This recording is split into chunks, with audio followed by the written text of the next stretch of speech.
Bismillahirrahmanirrahim. Alhamdulillahirrahmanirrahim. Kita bertemu lagi. Di sini saya akan membahas terkait dengan pembersihan alat pasca melakukan pembekaman ya. Oke, selanjutnya yaitu ya pendahuluannya adalah di sini bahwa kita tahu ya bahwa pelayanan kesehatan juga termasuk bekam di dalamnya yang dapat dilakukan di gereja sehat ataupun rumah sehat ataupun bahkan di rumah sakit ya. Di sini menjadikan faktor safety-nya sebagai fokus utama dalam pelayanan.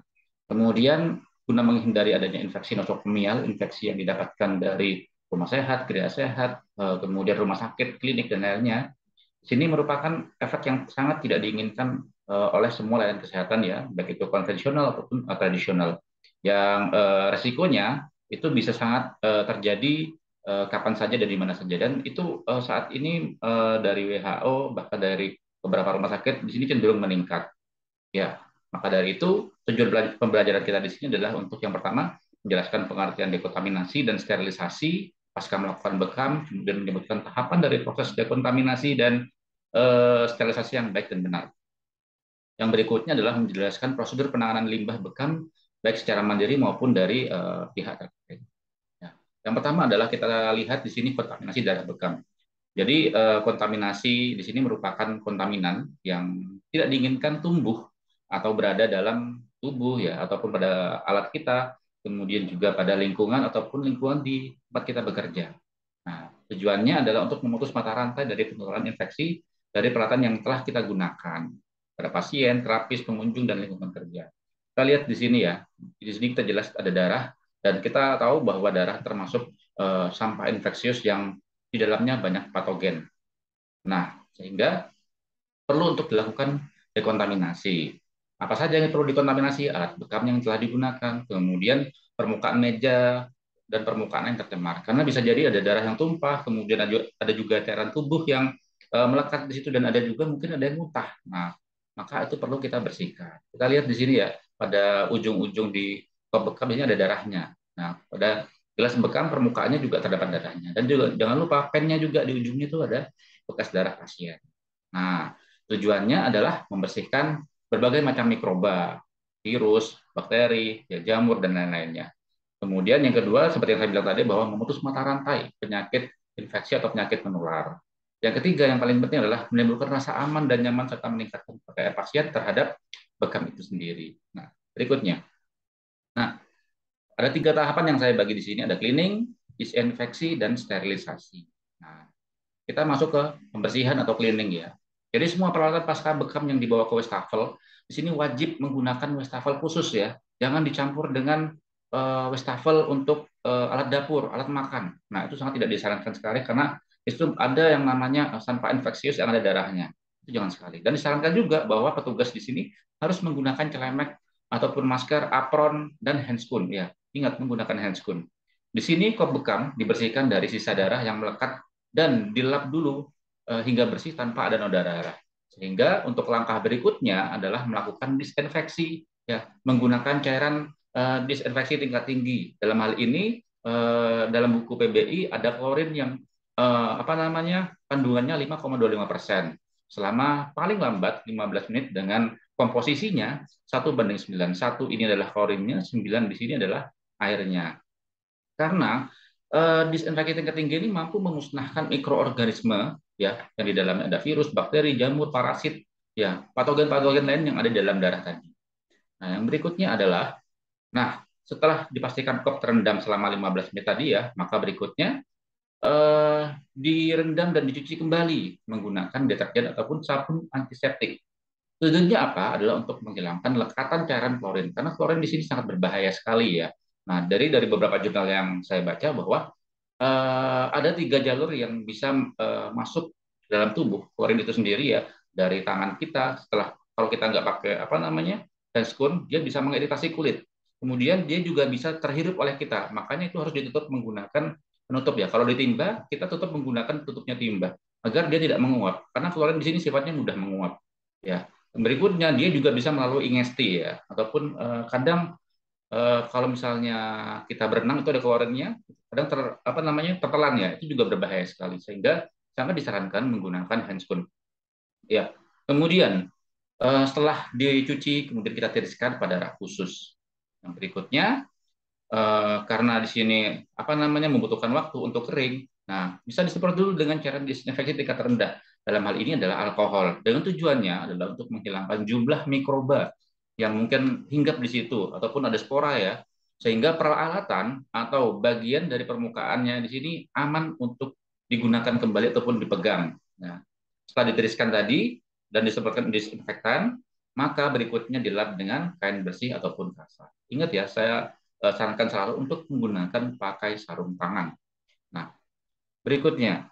Nah, beberapa mikroba memang ada yang belum mati ya dari proses yang kita lalui tadi. Maka perlu dilanjutkan ke langkah berikutnya, yaitu adalah dengan sterilisasi ya. Memang tidak semua orang mempunyai sterilisator ya. Tapi di sini ada beberapa modifikasi yang bisa kita gunakan. Yang pertama, kalau misalnya kita ingin menghilangkan mikroba ini yang paling baik dan benar, kita menggunakan sterilisator ya atau autoclave ya. Mungkin Bapak Ibu yang nakes sudah familiar dengan nama ini. Tapi mungkin kalau misalnya ini sulit untuk digunakan atau kita nggak punya, ya metode alternatifnya adalah di apa ya, kayak di godok gitu ya.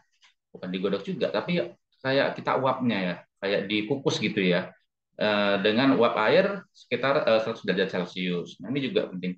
Tapi yang menjadi catatan adalah pastikan alat bekam kita ini tahan terhadap panas tersebut, karena tidak semua alat bekam ini tahan terhadap panas tersebut ya. Kalau mereknya mungkin mohon maaf saya sampaikan, Samora ini cukup kuat ya. Nah, dengan selesainya proses ini, maka instrumen tadi siap untuk digunakan. Dan berikutnya, jangan lupa untuk disimpan di dalam box khusus yang tertutup dengan rapat. Nah, yang tidak kalah penting adalah tadi pen lancetnya ya, atau lancing device-nya. Ini juga perlu sekali untuk dibersihkan. Kita bongkar bagian dalamnya, kita bersihkan. Kalau di dalamnya ada kotoran atau darah, kita pakai cotton bud ya, yang dilapisi dengan alkohol 70%. Nah, kalau misalnya pansetnya itu terbuat dari plastik, silahkan direndam di dalam klorin. Tapi kalau misalnya pansetnya ini ternyata terbuat dari logam, nah tidak disarankan untuk dicelupkan dalam klorin karena dia bersifat korosif. Ya. Nah, kemudian pen lancet yang tadi yang telah apa namanya dibersihkan, kemudian dikeringkan, maka siap untuk disimpan dalam box ya. Nah, kita lihat, nah, seperti di samping saya ini ya, sorry di sini. Nah, ini sudah selesai semua. Nah, dan ini sudah siap untuk digunakan. Nah, berikutnya lagi, karena ini yang berikutnya adalah peralatan non kritikal, ya, ada kayak bed, kursi bekam, telemek, ya. Ini apa namanya? Cukup dilap menggunakan alkohol 70%, disemprotkan, kemudian dilap kering ya. Oke, lanjutnya. Dan saya pastikan lagi kita harus menggunakan APD yang lengkap dan sesuai. Nah, ini beberapa rangkuman yang telah tadi saya jelaskan dari kita menggunakan DTT, klorin ya, kemudian setelah itu direbus, maaf di apa namanya diuapkan menggunakan autoclave sehingga di sini menjadi alat yang steril. Kemudian juga untuk penggunaan alkohol di sini hanya meliputi bagian-bagian tersebut. Nah, berikutnya setelah itu kita lihat juga kebersihan ruang bekamnya nih. Kita harus bersih, nyaman ya. Kalau misalnya kita ada AC, setel AC-nya dengan suhu yang tidak terlalu dingin, kemudian tidak berisik dan tidak ramai juga, batasi pengunjung ada di dalamnya, kemudian cukup cahaya dengan ventilasi yang baik. Yang terakhir dan tidak kalah penting adalah senantiasa menjaga privasi klien. Kita buat selambu yang baik dan benar supaya kanan kirinya itu nggak bisa melihat ya. Kalau misalnya kita punya dua bed seperti itu. Berikutnya, nah prosedur penanganan limbah bekam ini sangat kita perhatikan sekali ya. Yang pertama ini ada sampah infeksius dan ada sampah non infeksius. Yang pertama limbah non logam. Nah kalau misalnya tadi ada kasa, kapas, sarung tangan, masker yang tersentuh dengan darah atau terkena dengan darah, maka disebut dengan sampah infeksius.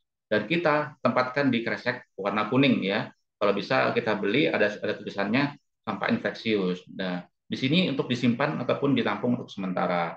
Nah, kemudian sampah tersebut disatukan dan lalu diikat satu pasien satu kantong. Lalu kalau misalnya secara mandiri kita bakar di tempat yang aman dan jauh dari jangkauan warga guna menghindari apa namanya polusi yang dapat mengganggu warga sekitar. Yang berikutnya adalah limbah logam. Kita biasanya harus punya safety box ya. Safety box itu yang berwarna kuning dan itu wajib kita punya dan kita tampung di situ. Kalau misalnya kita punya insinerator, kita bisa bakar di situ kalau di rumah ya. Tapi yang paling aman saya sarankan serahkan ke pihak pengelola limbah.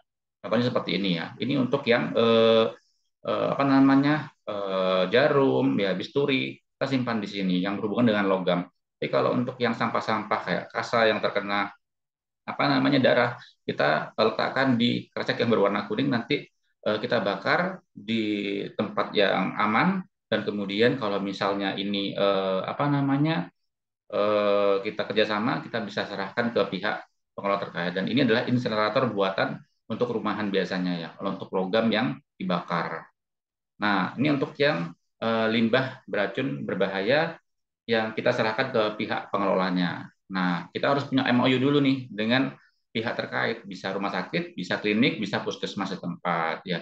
Caranya juga sama. Mereka akan mengambil secara periodik dari sampah-sampah yang kita kumpulkan, baik itu yang non logam maupun yang limbah yang logam. Seperti itu. Yang berikutnya adalah sumber yang saya gunakan di sini adalah dari buku merah PBI, dari bukunya Mas Aris, dari Cupping for Nursing, dan dari Infection Control Medical Equipment. Nah, kiranya itu saja yang bisa saya sampaikan. Terima kasih. Wassalamualaikum warahmatullahi wabarakatuh.